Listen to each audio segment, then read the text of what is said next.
Bonjour à tous et bienvenue sur cette nouvelle vidéo. Aujourd'hui, c'est Fabrice que je reçois qui va nous raconter son histoire, du moins celle de sa fille. Bonjour Fabrice. Bonjour Caroline. Tu vas bien? Oui, ça va, et toi? Ouais, ça va. Alors nous, l'émission s'appelle De l'ombre à la lumière. Et pour toi, je trouve que c'est un peu différent parce qu'on parle pas vraiment de ton histoire proprement dit. En général, je pose toujours la question aux personnes, est-ce que tu penses être passé de l'ombre à la lumière? Je sais pas si je peux poser cette question pour toi, parce que est-ce que tu penses que t'es quand même... Est-ce que, avec l'histoire que tu vas nous raconter par rapport à ta fille, est-ce que tu penses que t'es passé dans l'ombre? Non, pas du tout. Non, pas du tout. Non, c'était une étape importante et puis, on va dire délicate. Ouais. On a appris le handicap de notre fille. Mais effectivement, non, c'était pas... Alors, quand on l'apprend, oui, on peut dire qu'on descend assez bas, Ouais. son niveau, parce que c'est quand même une épreuve assez particulière, surtout quand on le dit d'une façon assez Oui. cash. Les médecins, des fois, ne prennent pas toujours des pincettes. Mais sinon, non, on n'a pas non plus, on n'est pas tombé au fond du trou. Ouais. Et Donc, voilà. Après, ça a fallu du temps pour acquiescer ce qu'on nous a dit. Et puis après, c'était un travail assez long et assez, je ne veux pas dire douloureux, mais d'attente. Ouais. Avant de savoir exactement qu'est-ce qu'elle avait, qu'on passe tous les tests, donc ça c'est un petit peu lourd, on passe beaucoup de temps dans les hôpitaux. Ouais. Donc voilà. Donc, on parlerait donc de ta fille. T'as plusieurs enfants? J'ai 3 enfants, oui. T'as 3 enfants et donc la fille en question, on peut dire son prénom? C'est Natacha, oui, c'est la deuxième. Et c'est la deuxième? Oui. Donc t'as eu un premier enfant il y a Oui. combien de temps? Elle a quel âge? La grande a 16 ans Ouais. et Natacha a 13 ans, elle va avoir 14 ans au mois de mai. Et puis il y en a un troisième qui est arrivé bien sûr bien plus tard. D'accord. Voilà, Donc il y a 16 ans, tu as eu ton premier enfant. Oui. Ça s'est Très bien. bien passé. Ah oui. Vous avez décidé avec ta femme d'avoir un deuxième. Mhm. Et là, donc, elle tombe enceinte. Oui. Et comment ça s'est passé au niveau de sa grossesse? Ça s'est bien passé. Il n'y a pas eu de signes particuliers. On vous a rien dit pendant la grossesse? Non. En fait, ce sont des choses qui ne se voient pas au cours des échographies. Et vu qu'il n'y avait pas de signes courants chez nous ou de problèmes particuliers de santé, donc il n'y a pas eu d'amniosynthèse de prévu. Voilà. Elle était Ouais. jeune? Oui. Et puis même s'il y en avait une, dans tous les cas, d'après ce que nous ont dit les médecins, parce que sur l'amniosynthèse, ils vérifient principalement la trisomie, c'est ce qui va être le mieux, ils n'auraient pas vu sa maladie. D'accord. Et ça s'appelle comment cette maladie? C'est le syndrome de Pitt-Hopkins. D'accord. Voilà. Donc... Et qui est une maladie génétique rare et qui touche un chromosome, un gène, un chromosome, un génétique pour... Voilà. Ouais. Et c'est la délation d'un bras du chromosome 18, je crois. Ouais. Et On peut presque faire médecine quand il y a eu des soucis de ouais, santé. presque, parce que des fois on comprend pas tout en fait, mais et après voilà, donc c'est une enfant qui a une hypotonie complète, c'est-à-dire elle est dynamique malgré tout. D'accord. C'est ce que je dis, voilà, c'est une difficulté aujourd'hui, c'est vrai qu'apprendre qu'on a un enfant handicapé, ça met malgré tout un petit coup. Ouais. Quand on ne sait pas, c'est un nouveau monde qu'on découvre et qu'on ne connaît pas, donc faut acquiescer tout ça. Il faut déjà beaucoup rassurer, alors notamment, pas rapidement, mais la maman, parce que c'est vrai que quand on est maman, je pense qu'on culpabilise davantage, parce qu'on a porté un enfant et souvent on se sent un peu plus fautif, alors que pas du tout, c'est un accident génétique qui peut arriver à n'importe qui, n'importe quand, malheureusement, c'est comme ça, et donc ça prend aussi beaucoup de temps. Rassurer, de se dire à la personne, non, tu es pour rien, c'est pas de ta faute, c'est comme ça, c'est la nature, voilà, on ne maîtrise pas. Et voilà. Et après, on rentre dans l'engrenage. Alors en fait, ça, on l'a pas appris tout de suite à la naissance, ça se voyait pas du tout. À la naissance, donc la grossesse se passe très bien. Oui, l'accouchement aussi. Elle naît. Oui. Tout se passe bien. Oui. Rien ne se voyait. Non, pas de signe extérieur. Sur elle bougeait ses bras, parce que il y a un test de naissance. On les fait marcher, on les fait.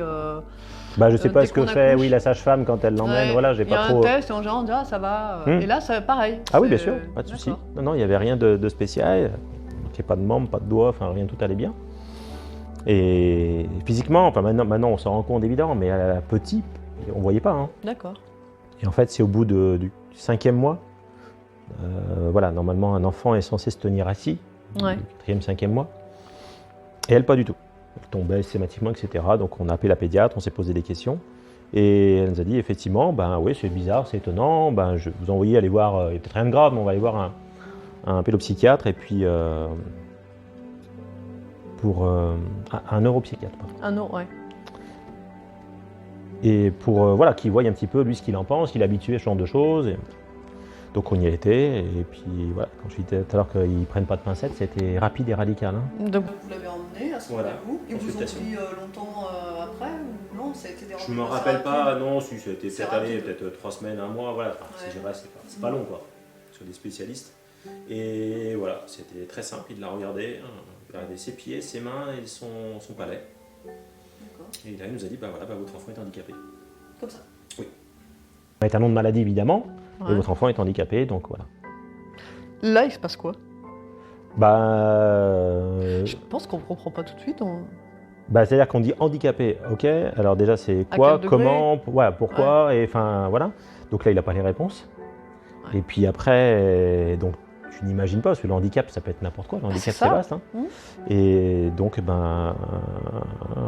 on est sorti de la consultation sans info particulière. Et après on a revu la pédiatre et c'est là qu'on a commencé à prendre des rendez-vous à l'hôpital. Donc pour aller consulter des généticiens, etc. Et là c'est parti pour 2 ans quoi. Bon, entre-temps, elle a eu une opération aussi du rein, donc il y a pas mal de choses aussi qui sont... Ouais. Et en tant que maman, ta femme, ça a été compliqué déjà de son côté, elle, pour elle oui, même si tu l'as rassurée, comme tu disais tout à l'heure, ça a été compliqué en attendant aussi de savoir qu'est-ce qui se passe. Ah oui, c'était compliqué, oui, pendant pas mal de temps. Ouais. Et toi, en tant qu'homme? Moi aussi, mais pas de la même façon, parce qu'après je me dis, en tous les cas, voilà, aujourd'hui, il faut, on va attendre, on va voir, on va avancer, et puis voilà. Donc, en fait, on a tendance à se battre à ce moment-là. Oui, parce que déjà c'est ton enfant, donc de toute façon, indirectement, quoi qu'il se passe avec ton enfant, que ça t'apporte n'importe quel enfant pour n'importe quelle maladie, oui, tu vas te battre, et tu vas aussi faire en sorte de rassurer sur ses frères et sœurs, voilà, enfin son petit frère n'était pas encore là, mais donc oui, c'est un petit peu ton rôle, quoi. Ouais, après, on réagit tous différemment, après moi c'est plutôt ma nature, et après c'était surtout soutenir à ce moment-là, oui, mon ex-femme pour qu'elle, voilà, pas qu'elle plonge je ne vais pas dans une dépression, mais voilà, pour qu'elle culpabilise surtout. Oui, parce qu'on se dit qu'est-ce que j'ai mal fait. Oui, effectivement, oui.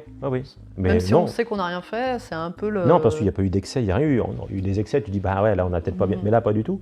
Donc voilà, c'est un accident qui arrive comme ça et qui arrive à d'autres, de toute façon. C'est pas forcément génétique? Alors, la maladie est génétique. Nous, on a fait tous les tests, c'est pour ça que ça a été très long. Hein. Ouais. On a fait des karyotypes, donc notre fille, évidemment, avec la ponction. Nous aussi, on a fait nos karyotypes pour voir si on n'était pas porteur du gène. Voilà, ce qui, pour eux, en tous les cas, ne semblait pas déjà au départ, parce que vu qu'on avait une grande, il n'avait aucun problème. Donc, voilà, mais ils ont préféré le faire. Donc ça prend énormément de temps. Ouais. Je crois qu'on a eu les résultats au bout, je sais pas, presque 1 an, à peu près. Ah, c'est énorme. Enfin, pas tous, hein. Nous, je sais pas si c'est nous, Natacha, que c'était plus court, mais en tout cas, c'était très très long. Et donc, on n'était pas porteurs du tout. Tes enfants, je te coupe parce qu'en même temps, c'est des questions qu'on se pose. Tes autres enfants vont devoir le faire, ce test? Pour plus tard, pour eux, pour leurs prochains enfants? Le petit, il l'a pas fait, mais du moment où on n'est pas porteur, c'est-à-dire qu'eux ne sont pas censés être porteurs. D'accord. Du moment où il n'y a pas de lien génétique. Et la grande, je crois qu'on avait fait un test, et elle, non, elle l'a pas non plus. Donc ça ne sera pas à faire pour quand elle voudra des enfants? Non, il n'y a pas de risque particulier, non. D'accord. Non. Okay. Ce qui est déjà rassurant. Ouais. Donc vous avez consulté. Est-ce que ce laps de temps, est-ce que... comment dire? Est-ce que c'est compliqué de rentrer dans ce système-là? Est-ce qu'il faut se battre pour avoir les réponses? Ou est-ce que c'est quand même assez bien fait? Est-ce qu'au niveau de la médecine, tout de suite, on t'envoie vers des spécialistes pour que ça se déroule assez bien? Ou non, il faut quand même se battre pour... les organismes, pour avoir des aides, Alors au départ, les aides, tu n'en as pas parce que ton enfant n'est pas considéré comme handicapé. C'est un bébé déjà au départ, donc voilà. Mais non, au niveau des médecins, alors c'est long dans le processus de toute façon, mais c'est la médecine en général. Avant de se prononcer, ils veulent être sûrs de tout. Par contre, non, on a vu une neuropédiatre tout de suite, spécialisée. On a vu le généticien après. Voilà, donc ça se suit. Oui, régulièrement. On s'est vu régulièrement, toutes les démarches, et puis après, entre chaque démarche, il faut attendre les réponses, et les réponses sont longues. Ouais. Le nom, on l'a eu 2 ans après. Hein. Voilà. Ah oui, ils nous ont dit, voilà, votre fille a telle maladie, donc donc ça engendre certaines choses, sachant que dans la maladie, les cas sont tous plus ou moins différents aussi. Hein. Donc pendant ces 2 ans-là, elle ne pouvait pas s'asseoir, donc vous êtes toujours pas. Toujours pas. Toujours pas. Non. Donc aucune évolution. Enfin, au début, elle était Alors, au début, si tu veux, c'est un bébé. Voilà, 3 ans, donc on au pire. On le porte. Voilà, alors hormis qu'elle marche pas, mais elle est en poussette classique. Enfin, elle pèse pas beaucoup, donc ça va quoi. C'est après quand elle grandit que ça devient plus compliqué.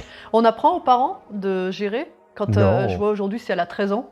On apprend à porter, à gérer. À porter, oui, on te le montre dans les différents centres dans lesquels elle a été, parce qu'après elle a été suivie au CAMS, à Villefranche.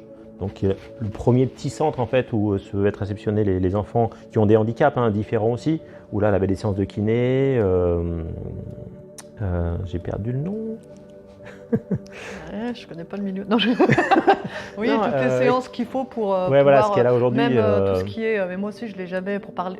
Non, elle peut parler. Non, elle parlera pas. Elle vocalise, ce qu'on appelle vocaliser. Elle fait des sons. On peut lui apprendre à faire des sons. Elle a un travail sur ça. Non. Non. Pas aujourd'hui. Après, je sais pas s'il y a une utilité. Honnêtement, là-dessus, je sais pas. Elle marchera jamais. Donc voilà. Les membres sont. Alors par contre, elle est très dynamique. D'accord. Tu vois, elle peut pousser sur ses jambes, etc. Tu vois, elle bouge ses jambes, elle bouge ses bras, etc. C'est sa façon, elle, de communiquer ? Oui. Elle peut taper des mains, elle peut... Voilà, mais si tu veux, c'est pas comme nous cohérent. Quand elle fait un geste, en fait, toi, tu sais pourquoi tu le fais. Elle, je vais pas dire qu'elle sait pas pourquoi elle le fait, mais c'est pas... La notion entre le lien entre le cerveau et ses membres n'est pas... Quand elle est heureuse, ça se sent. Ah oui, bien sûr, elle peut prendre des fous rires. C'est ce que je dis des fois, c'est qu'on a une chance aussi, malgré tout, là-dedans, c'est qu'on a une enfant qui n'a pas d'autres complications. Voilà, elle a son handicap, alors qui est lourd parce que forcément il faut la porter, il faut tout faire avec, elle est totalement dépendante et elle est en fauteuil, elle sera en fauteuil à vie, etc. Mais à côté de ça, voilà, déjà on a un grand échange avec elle, même si elle ne parle pas, elle sourit, elle est capable de prendre des fous rires, elle est très câline, elle aime le jeu, etc. Et elle se plaint jamais et elle n'a pas d'autres complications, elle ne fait pas de crise d'épilepsie, elle n'a pas de poche, elle n'a rien. Ce que peut avoir d'autres enfants. Donc je dirais, malgré tout ça, on a quand même une chance, c'est que voilà, on n'a que le handicap. Et donc, en général, un enfant va à l'école à 3 ans et demi.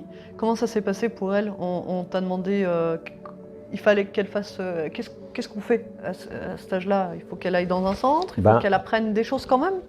Alors oui, au début, ce que je disais tout à l'heure, c'est qu'elle a été dans un CAMS tout de suite. Et les premiers centres sur lesquels, qui sont capables d'accueillir des enfants comme ça, qui ont des problèmes, pour des rééducations. Voilà, alors, des séances de kiné qu'elle pouvait avoir au départ, l'éveil un petit peu au son, au toucher, enfin voilà, ce genre de choses. Ce qu'on ne fait pas forcément bien en tant que parent, même si on fait des choses. Non, non, on ne sait pas faire. On ne sait pas faire. Non. On n'a pas. Et en tant que parent, en fait, c'est comme n'importe quel enfant. Je pense qu'on n'a pas le temps. On n'a pas assez le temps pour s'occuper d'eux, dans nos vies, etc. Donc il y a des spécialistes qui sont là pour ça et qui le font très très bien. Et puis moi, l'enfant aussi, enfin, c'est son instant à lui aussi. C'est important. C'est important finalement qu'il sorte du milieu familial pour ça, tu penses ? Pour son bien-être ? Oui, pour bien sûr. Pour qu'il ait son petit monde aussi à lui ? Après, en tous les cas, chaque enfant est différent. Si ça pose un souci au niveau psychologique, au niveau de l'enfant, qu'on se rend compte qu'il n'est pas bien, faut voir les choses différemment. Notre fille, nous, elle est contente de partir au centre tous les matins. Maintenant, elle est dans un centre plus grand, mais elle est contente d'y aller. Alors que le soir, elle est contente, ça se passe très bien là-bas. Enfin voilà quoi. Elle fait quoi de ses journées aujourd'hui ? Elle part au centre tous les jours, qui est un centre qui est à Francheville. Et où là, pareil, les séances de kiné. Je n'ai pas réussi à retrouver l'autre, mais ça va venir peut-être d'ici. Après la vidéo. C'est ça. Mais donc non, elle a plein d'activités sensorielles ou autres qu'on ne ferait pas à la maison. Des temps de repos, enfin voilà, c'est très bien fait. Tu penses que les parents, il faudrait qu'ils aient une formation Toi, tu penses quoi de tout ça aujourd'hui, du système français par rapport au handicap quand on a... Je veux dire, je pense qu'il y a beaucoup de choses à faire, même s'il y a déjà, il s'est bien amélioré. Bon, on a quand même pas mal d'organismes qui existent aujourd'hui, il n'y en a encore pas assez. Parce que tous les enfants ne peuvent pas être accueillis en centre, en fonction de leur handicap, en fonction de leur localisation aussi. Il y a des enfants qui viennent de très loin, qui sont obligés de partir pour la semaine ou autre. Ça peut être compliqué pour les parents. Nous, on a une chance, c'est qu'on est quand même sur une région lyonnaise qui est très fournie. Et on a pas mal de centres assez proches. Tu aurais déménagé si c'était pas le cas ? Ça aurait été compliqué de placer Natacha ? Ça aurait été compliqué ? Oui. Tu aurais déménagé ? Tu te serais rapproché de Bah après, ça se fait à deux, parce qu'avec mon ex-femme, il faut que les deux soient d'accord aussi. Alors après, ça engendre pas mal de contraintes au niveau travail aussi. Enfin, à voir. Ça, honnêtement, j'y avais jamais pensé. Mais oui, aujourd'hui, laisser ma fille partir une semaine, oui, c'est compliqué. Ah ouais. C'est compliqué. Ça dépend où et dans quoi, mais aujourd'hui, je sais que c'est compliqué. C'est une forme de protection? Bah, oui, parce que aujourd'hui, elle s'exprime pas. Elle vocalise uniquement, et puis c'est, comme on dit, voilà, je suis père, c'est une fille. Je suis pas pareil aussi. Et donc, elle peut pas me raconter quand elle rentre. Tu la ressens? Ce qui s'est passé, ben oui, si je sens qu'elle elle chouine un petit peu, elle est pas bien, elle va râler. Il s'est passé quelque chose? Oui, mais quoi, je le saurais pas. D'accord. Ça peut uniquement, elle est pas bien, elle a une douleur ou quoi que ce soit, ou elle est fatiguée, mais je saurais pas exactement s'il y a autre chose. Comment tu fais pour la protéger dans ce cas-là? C'est pas évident ça. T'aurais dû me poser la question avant. Voilà. Merci. J'ai dit ça venait naturellement. Ah oui, c'est pas ça. Comment tu t'y prends toi pour la protéger dans ces moments-là? Ben, j'ai pas d'élément de... Je me suis jamais posé la question en fait, parce que moi elle rentre tous les jours. Et dans le centre où elle est aujourd'hui, c'est vrai que c'est un petit... je vais pas dire que c'est un centre familial. Si tu veux, c'est comme si aujourd'hui elle était encore en primaire. Voilà. Dans quelques temps, elle va changer de centre, elle va passer au collège. Pour donner un petit peu les... Voilà. Dans un centre plus grand, etc., qui est encore plus proche. Mais donc c'est un centre par contre là où elle est qui est très... C'est un cocon. Donc on a aussi une confiance. Ouais. Voilà. Et puis on voit, elle part, elle est contente de partir. Parce que Natacha, quand elle aime pas quelque chose, on va le sentir. Elle va se renfermer et autres. Mais et le soir, quand elle rentre, elle est... Tu la câlines, quand elle va pas bien, tu sens... Ah oui, bien sûr. Finalement, t'es maternelle. Bah ouais, comme tu le ferais, là, qu'on le ferait avec n'importe quel enfant, mais peut-être un peu plus. Parce que t'en as une de 16 ans derrière. Quand elle va pas bien, c'est vrai qu'on discute. Et des fois, on a tendance à être moins affectueux avec nos enfants où il n'y a pas forcément de problème. Enfin, on est plus pudique, voilà. Mais dès qu'il y a un handicap, tout passe par le toucher, tout passe par... Tout à fait, moi je suis très proche de ma fille, voilà, on adore... J'adore quand elle est là, même si c'est pas toujours évident, mais c'est vrai que voilà, c'est une vie aussi, enfin, quel comble. Et on reviendra après à l'éducation et tout ça. Comment ça se passe avec ses frères le petit frère, il est né après, donc c'est autre chose. Pour lui, les enfants qui naissent après, souvent, le handicap, ils ne voient pas de la même façon que les autres. C'est quelque chose de naturel. Oui, parce qu'il l'a connu comme ça. Il l'a connu comme ça. Enfin, comme sa grande, il l'a connu comme ça aussi. Mais, mais par rapport à sa sœur, est-ce que, alors j'aime pas dire délaissé, comment vous avez géré au départ Alors, c'était moi un petit peu étonnant, c'était un petit peu compliqué en fait à la naissance de mon fils, que j'adore, je suis super content qu'il soit là, enfin voilà, je m'amuse avec lui. Donc le dernier Oui, le dernier. D'accord. Ouais. Mais c'est vrai que j'ai eu une peur en fait, c'est quand il y a eu le troisième que Natacha ressente le fait que je passe moins de temps avec elle et que je la délaisse.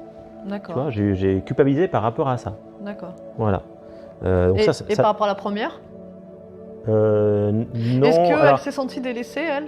Je ne vais pas dire délaissée. Souvent, on a fait la réflexion, ouais, vous êtes plus attentionné par rapport à Natacha que moi. Ils le disent tous, hein. Moi, j'ai deux ados. Aussi, de toute façon, voilà. Il y en a toujours un qui me dit que je préfère l'autre. Voilà. Donc, non, mais après, forcément, on y passe plus de temps parce qu'elle demande à passer plus de temps. Et vu que c'est pas un enfant qui peut venir vers toi, c'est toi qui vas vers elle. C'est quelque chose que, finalement, on éduque notre premier avec ça, en disant, là, ta sœur a besoin de plus de soins, même toi, quelque part, de l'impliquer aussi. Oui. C'est quelque chose qu'elle a compris à l'âge de 6, 7 ans, 8 ans. Quand la grande a eu ces âges-là, c'est compliqué pour un enfant de dire, tiens, mes parents, ils sont moins disponibles avec moi. C'est quelque chose qu'elle a pu comprendre quand même. On lui a expliqué. Ouais, il y a eu beaucoup de... Il y a pas mal de choses au départ, si tu veux, quand on allait souvent dans les hôpitaux. Donc on prenait des journées de congé pour ça, et en fait notre fille comprenait pas qu'on passait du temps, elle croyait qu'on allait s'amuser, donc on passait du temps avec notre fille, donc on prenait des journées pour elle. Et alors qu'on faisait pas à l'inverse on faisait la même chose pour elle, pour la grande. Donc ça, oui, elle nous l'a dit des fois, et un jour on l'emmenait avec nous à l'hôpital pour qu'elle se rende compte ce qu'on faisait avec Natacha. Et là elle s'est rendu compte évidemment qu'on s'amusait pas, que Natacha s'amusait pas non plus. Et là, jour-là, ça a changé. Ah, c'est bien. Oui. Mais tu l'as pas protégée en disant non, t'as pas à être dans ce milieu. Ah non, parce que après, l'hôpital, c'est pas... Il n'y avait pas de choses particulières, elle pouvait y aller, c'était pas un souci. Donc un jour, on l'a emmenée effectivement pour qu'elle se rende vraiment compte de où on allait avec Natacha. qu'on ne faisait pas des sorties, qu'on ne faisait pas des choses de plus que. Et là, ce jour-là, ça a changé après les choses. Elle avait quel âge à peu près? Je sais pas l'âge qu'elle avait à ce moment-là. 5-6 ans. Ouais, c'est bien. Comme ça, ouais. Et tu penses que elle aurait eu, la première, besoin d'un psychologue? Ou pas forcément, si l'éducation derrière par rapport aux enfants est bien faite? Tu penses qu'elle aurait eu besoin aujourd'hui qu'elle a 16 ans, elle pense quoi de tout ça? Alors on ne discute pas trop. Ouais. En fait, elle fait sa vie aujourd'hui. Enfin, ma fille, elle chante dans une grande qui est cool. Ouais, tout va bien. Bonne, oui. Voilà, il n'y a rien qui l'a faite. Voilà, Elle s'occupe de sa sœur? Oui, voilà. Elle a ses copines. Enfin, elle s'en occupe. Oui, elle s'en occupe. Elle est quand même responsable. Après, elle a 16 ans.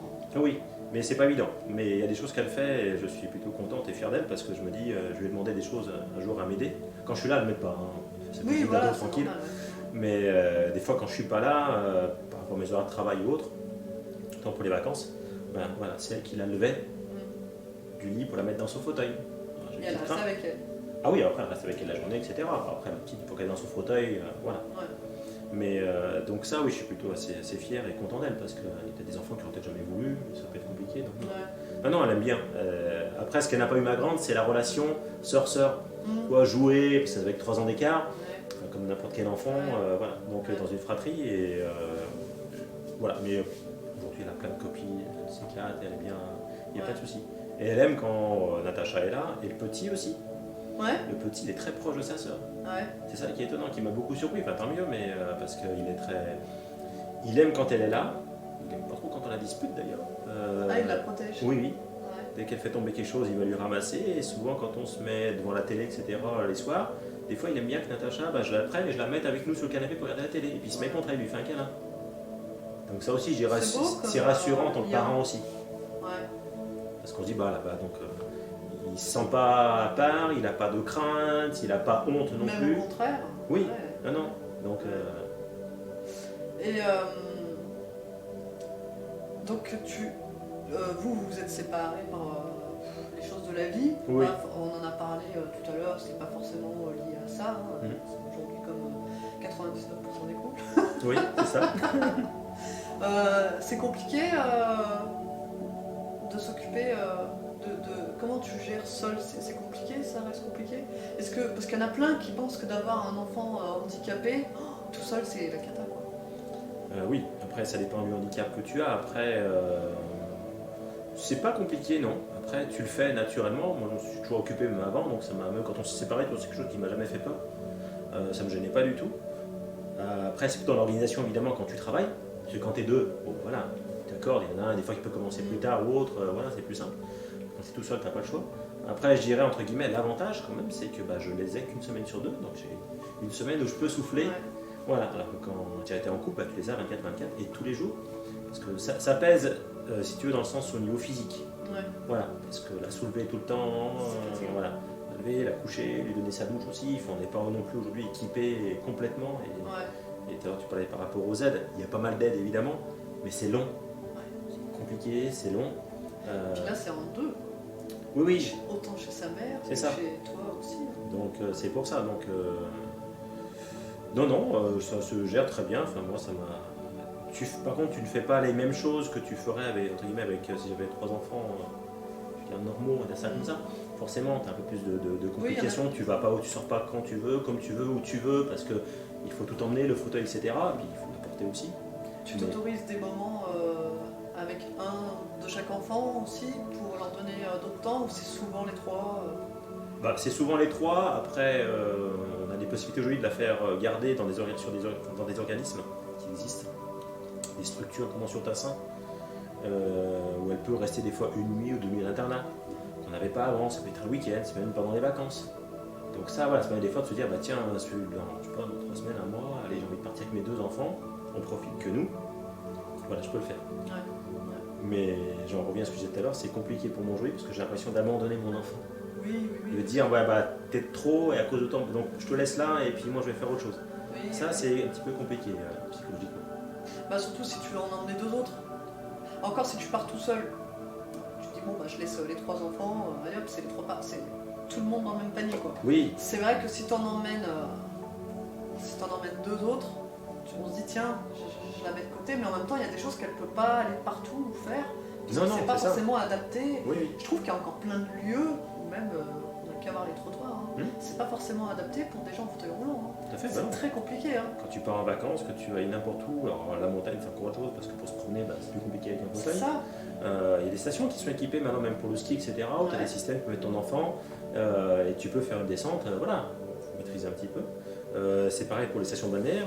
C'est éprouvant en tant que parent de dire bon allez je pars dans un endroit là. Déjà rien que quand on a un bébé et qu'on l'emmène, il faut emmener 10 000 trucs. Là c'est vrai qu'on se dit waouh. C'est surtout pour tout ce qui est en fait le couchage et les douches, où c'est pas adapté, où t'as pas l'équipement. Parce que quand tu prends une petite douche de mobil-home ou autre, elle rentre pas dedans, puis vu qu'elle tient pas debout, tu te débrouilles comme tu peux pour l'allonger ou amener une sorte de siège, etc. Où ses pieds ils sortent de la douche, non c'est... Bon, enfin après on le fait et bon, ça fait partie du folklore. Et donc là elle va rentrer dans un collège où ça va encore évoluer pour elle. Quand je dis collège, en fait, c'est pour montrer la différence de structure. C'est comme si voilà, ton enfant il passe de maternelle à collège. Toi, là, parle vraiment d'une structure où c'est cocon, très proche, où là, ils sont une quarantaine, et là, elle va passer à un établissement où ils sont plus de 100. Voilà, qui est beaucoup plus gros, beaucoup plus d'infrastructures, il y a beaucoup plus d'équipements aussi. Voilà, c'est par rapport à cette image-là. Elle en a conscience ? Je sais pas. Elle va avoir peur, tu penses, de changer d'établissement ? Elle y a déjà été. Faire des journées, etc. pour commencer. Je pense qu'elle va avoir quelques jours, elle va se demander où elle est, qu'est-ce qu'elle fait là, prendre ses marques, ses repères, au niveau personnel aussi, elle a ses habitudes. Donc, il y a tout à refaire. Oui, c'est une petite crainte aussi un petit peu. Mais après, connaissant l'établissement, puis on connaît des personnes qui travaillent là-bas, il n'y a pas de souci. Puis c'est très bonne réputation, et puis en plus. ça c'est important. Puis c'est à côté. C'est encore plus proche que Francheville, donc ça sera vraiment. Donc ça c'est bien. Et elle pourra rentrer tous les soirs. Pareil, même principe. Alors même la possibilité de dormir plus souvent à l'internat que là où elle est. Donc tu vois, il y a même des soirs où des fois elle peut rester une nuit, voire 2 nuits à l'internat, ce qui fait que ça nous laisse aussi plus soulagé par rapport aux autres. Elle a un transport ? Oui. Pour ça qu'il y a quand même des choses qui sont mises en place, qui sont quand même là. On est sur un secteur assez bien fondé, Ils viennent la récupérer le matin à la maison, ils la ramènent le soir. On parlait de l'homme avec l'ego tout à l'heure. On disait que certains hommes, c'était plus dur pour eux d'avoir un enfant handicapé. On peut reparler pourquoi ? Maintenant que toi tu l'as vécu, parce que toi t'as géré, on va dire. Oui, après, je suis pas le seul. Il y en a d'autres qui. C'est ce que j'ai pu. Que je connais. Ce que j'ai pu voir ou connaître souvent lorsqu'il y a des hommes qui ont notamment des garçons. Je pense déjà avoir un effet miroir, je sais pas. Ils se sentent. Je pense qu'ils ont peur de l'image que retranscrit d'avoir un enfant handicapé, d'avoir un garçon handicapé sur eux. Et je pense qu'il y en a pas mal qui abandonnent, qui partent. Alors, soit ils ont peur de la difficulté. Voilà, ou alors effectivement c'est cette image-là et ils ont peur du regard des autres, etc. Je ne sais pas. Moi je me suis jamais posé la question. Fait naturellement et puis voilà, donc je me suis occupé de ma fille et voilà aujourd'hui je vais partout, n'importe où avec ma fille. Ça montre bien que des fois si on fait face aux soucis, tout le monde y arrive et c'est pas forcément si terrible que ça. Après c'est vrai que la tienne, la chance que tu as aussi, c'est qu'elle n'a pas plein de problèmes de santé derrière. C'est ce que je disais là, effectivement, il y a des enfants, comme n'importe quel enfant, même des enfants qui ne sont pas handicapés. Aujourd'hui, tu as des problèmes avec un enfant, je dirais, enfin, je ne vais pas dire le terme normal, mais pour montrer un petit peu la différence. Oui, il y en a qui n'aiment pas, mais en même temps, tu veux dire quoi ? Donnez-nous un autre synonyme. Oui, non, mais c'est ça, voilà. Mais donc, il y a des avantages et des inconvénients, mais Natacha, c'est vrai qu'elle n'a pas d'autres contraintes, elle ne fait pas de crise d'épilepsie, comme je disais tout à l'heure. Elle fait pas de. Il y a des enfants qui le font. Et ça, c'est une grosse contrainte, surtout en plus quand l'enfant est handicapé. Puis on a plus peur. Oui. Ça peut arriver à tout moment. C'est ça. Tu vas faire des courses, tu la laisses avec sa sœur. Est-ce qu'elle va pouvoir gérer ? C'est pour ça. Donc c'est pas évident. Elle n'a pas de poche non plus, ni au niveau gastrique, ni au niveau des. Que ce soit des. Tu vas m'aider ? Ouais. Tout ce qui est. Urine ou autre. Voilà. Donc de ce côté-là, et ça, il y a plein d'enfants qui en ont. Et je me dis là-dessus, malgré tout, on a une chance. Il y a des enfants qui c'est plus compliqué à gérer encore. Il y a des parents, je peux comprendre, c'est encore beaucoup plus dur. Il y en a, ils sont carrément, il faut être infirmier quoi. Oui, c'est ça, c'est pour ça. Et puis on a un échange avec notre fille, c'est ça qui est important. Malgré tout. Elle est, comme je disais tout à l'heure, elle est souriante, elle est pleine de vie, elle se plaint jamais.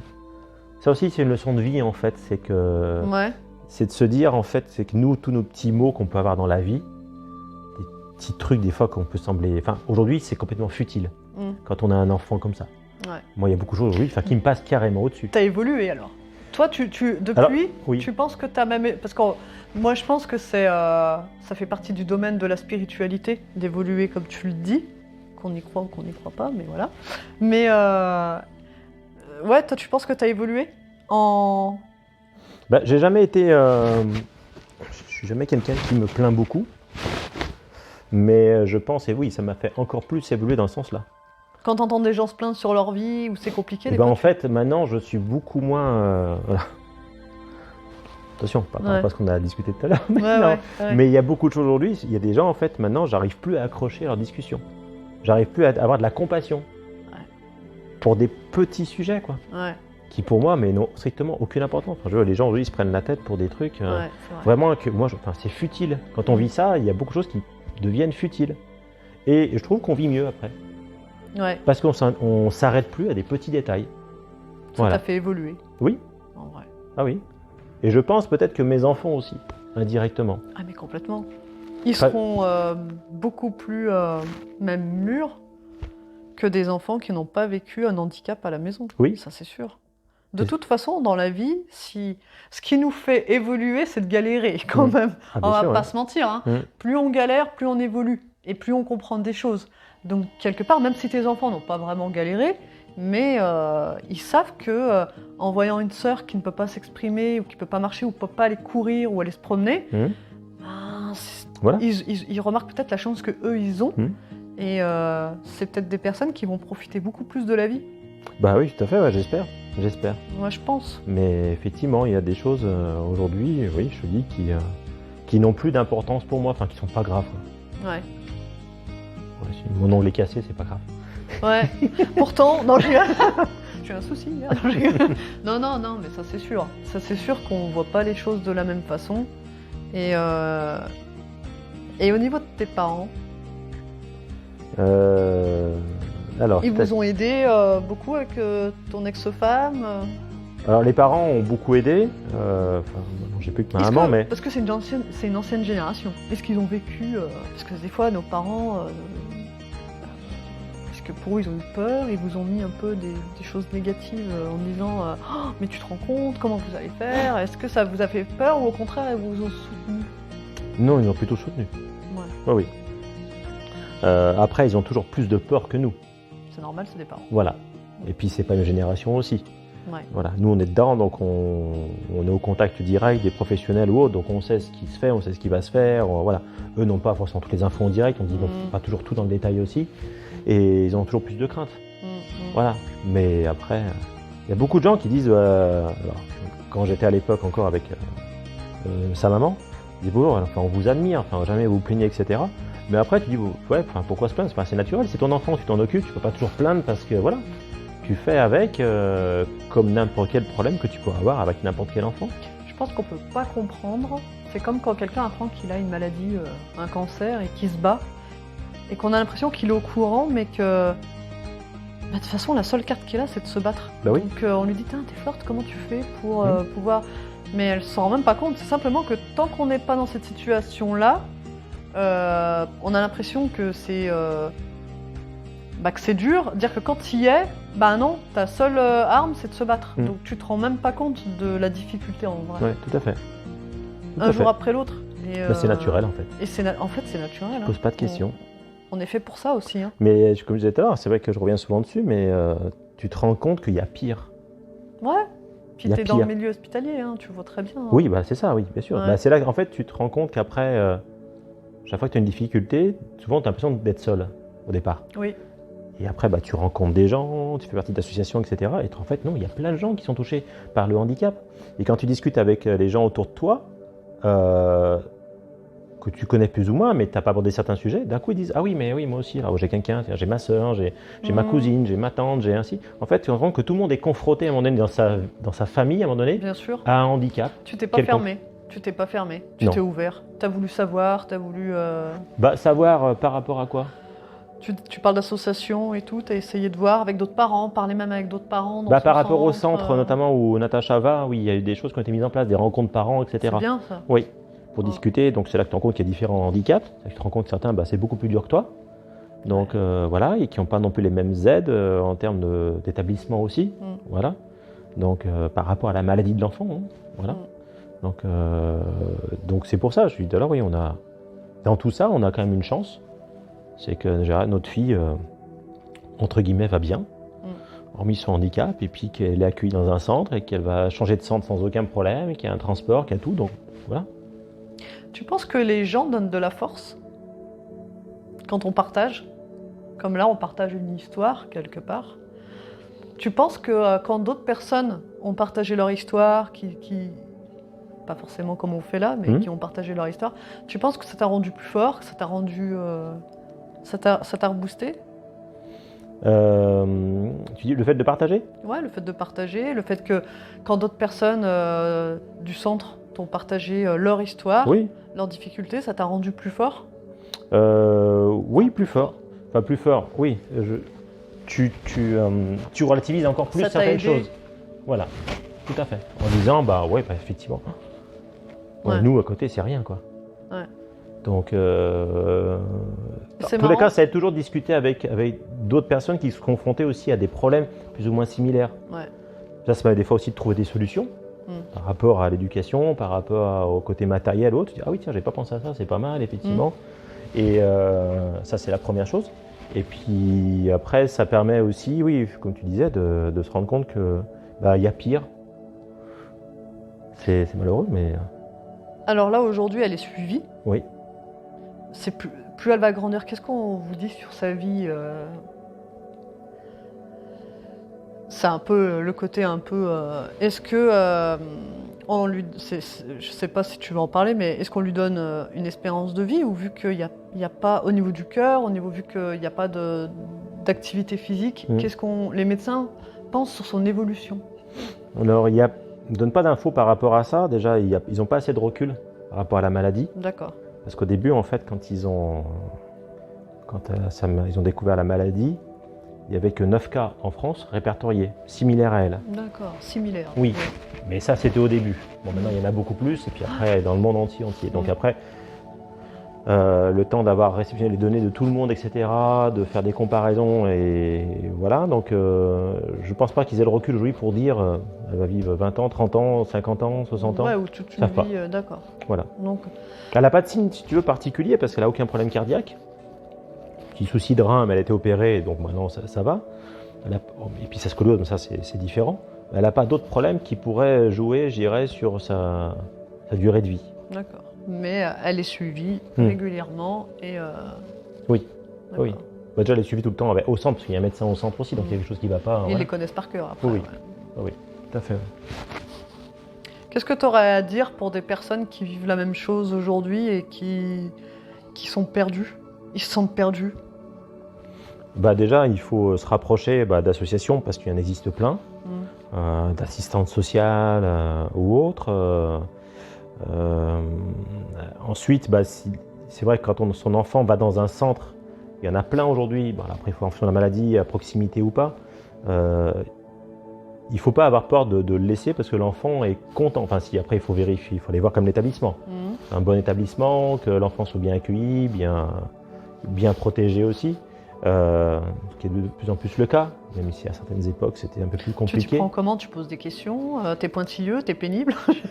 Il y en a qui osent pas. Parce que dans ce milieu-là, en fait, entre les médecins, les assistantes sociales aussi, qui sont un petit peu spécialisés, ils connaissent les établissements. Donc ils savent les retours qu'ils peuvent avoir. Puis tu mets pas ton enfant dans n'importe quel établissement. Il faut que ce soit lié à son handicap. Parce que chaque établissement a un petit peu sa typologie, on va dire, d'enfants handicapés qu'il peut recevoir et sur lequel il est formé et sur lequel il a le matériel. Mais après, c'est déjà ça, c'est se renseigner sur les établissements. Après, il y a des grosses démarches administratives pour pouvoir être accepté aussi, parce qu'il y a des listes d'attente, malheureusement.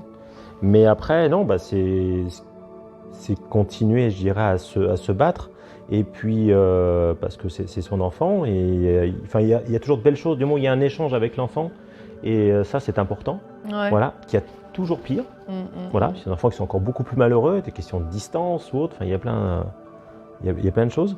Et puis c'est de se dire, en tous les cas, qu'un enfant, quand il va dans un centre comme ça, il va passer ses journées avec des spécialistes qui connaissent la maladie, qui connaissent le handicap, ils vont bien les prendre en charge, ils vont s'adapter aux enfants, ils vont un petit peu les brusquer un petit peu des fois, que nous on ne pourrait pas faire, mais c'est leur job, ils savent le faire, et ça peut être que bien. Et puis après, indirectement, on se rend compte si l'enfant est bien ou pas bien par rapport à ses réactions. Donc il ne faut pas le prendre comme un abandon. Pour ceux qui n'osent pas, qui non, disent non. Ouais. Non, après, quand ça part en journée, même après, je peux très bien comprendre que laisser des semaines entières, ça peut être un petit peu plus compliqué, évidemment. Mais après, il y a pas mal de structures qui permettent aussi des fois aux parents de rester sur place un certain temps. Voilà, faut se renseigner. Il y a pas mal de choses qui se mettent en place aujourd'hui. Et il y a pas mal d'aide aussi. Ouais. Beaucoup plus qu'avant. Donc on peut être accompagné. Ouais.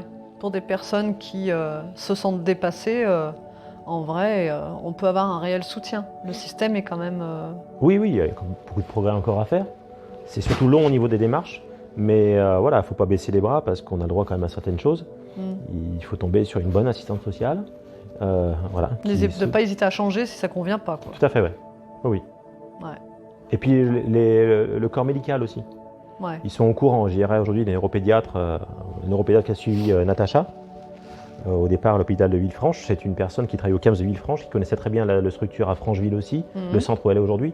Donc ils ont des liens, ces gens-là, ils connaissent. Et donc ils savent orienter par rapport au handicap et puis rassurer les parents. Voilà. Et puis on est sur un milieu quand même où les gens sont très humains. Ouais. Donc ils comprennent la problématique des parents. Donc il ne faut pas hésiter à dire voilà, qu'est-ce que l'on craint, de quoi on a peur par rapport à son enfant, par rapport à soi-même. Et les gens y répondent. Oui, c'est comme un peu quand on a peur de laisser ses parents, enfin rien à voir, mais en maison de retraite, parce qu'il y a des problèmes, on en entend parler, encore de nos jours. Donc c'est vrai qu'on se dit, pour un enfant qui a du mal à communiquer, s'il se passe quoi que ce soit, bon, après c'est vrai qu'on est avec des gens peut-être plus humains, quand on choisit de travailler avec le handicap. Et très vigilant.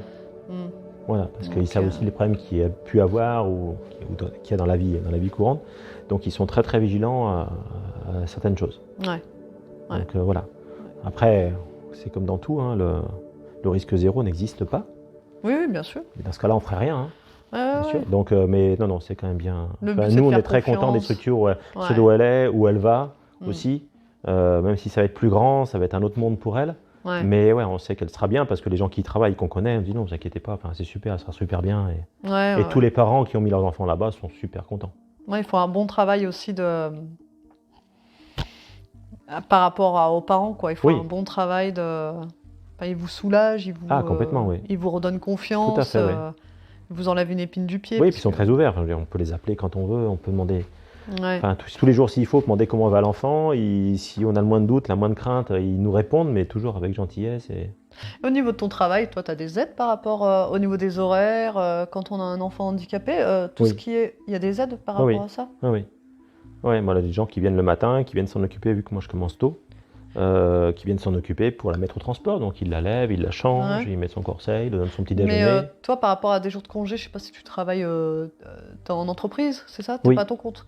Non. J'ai 2 activités, mais là je suis en entreprise, je suis salarié. Et les entreprises, quand c'est comme ça, est-ce que l'État, quand on a un enfant handicapé, est-ce que tu as des jours supplémentaires pour l'emmener à l'hôpital T'as pas plus de congés? Non. Tu penses que ça serait bien, ça, à mettre en place, des choses comme ça? Dans certaines entreprises, tu as droit des fois aux jours enfants malades. Ça, c'est pour n'importe quel enfant, effectivement. Mais oui, pour les enfants pour les parents, qui ont des enfants handicapés, oui, c'est peut-être une chose qui pourrait évoluer. T'as déjà pensé à ça, de dire je dois prendre des jours, finalement j'avais jamais pensé effectivement qu'on pouvait demander, ça serait bien un jour que la loi évolue pour qu'il y ait plus de jours pour les... C'est une bonne idée. On peut passer des... Voilà. Non mais c'est vrai, quand on a un enfant handicapé, on doit se rendre, poser 2 semaines de vacances. Est-ce que ça aurait été bien de mettre en place, est-ce que les parents ont pensé des fois à ça, de dire je dois mettre en place plus de jours, parce que je dois aller à l'hôpital, je sais pas moi, 2 fois par mois, des rendez-vous. C'est compliqué de poser des jours comme ça. Tout à fait, c'est pour ça. D'avoir des droits en tant que parent. Ouais. Non, il n'y a pas actuellement. Il pourrait y avoir aussi une base sécu, de se dire tel jour est pris en charge, parce que nous, notre fille, elle est prise en charge à 100%, souvent quand tu as un handicap, c'est du 100%. Il faut dire tel jour on est à l'hôpital, je prends un jour de congé, c'est pris en charge par la sécu. Au moins un des 2 parents, quoi. C'est compliqué. Oui, tout à fait. Oui. Après, ça pourrait être les 2 aussi, parce que pourquoi l'un des 2 ? Parce qu'on fait toujours, à un moment donné, dire un enfant, il a 2 parents, et les 2 parents doivent être au même niveau d'information. Quand tu vas voir un médecin, tu as envie de savoir qu'est-ce qu'il a ton enfant. Tu dire à l'autre, tu me raconteras. Bon.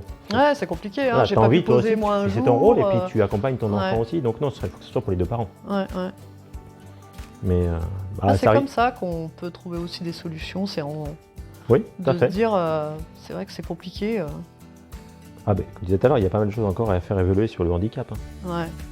On n'en parle pas assez. Moi, je trouve qu'il y a beaucoup de sujets tabous. Parce que c'est pas... Oui, tabou. Les gens n'aiment pas parler, même de leurs enfants.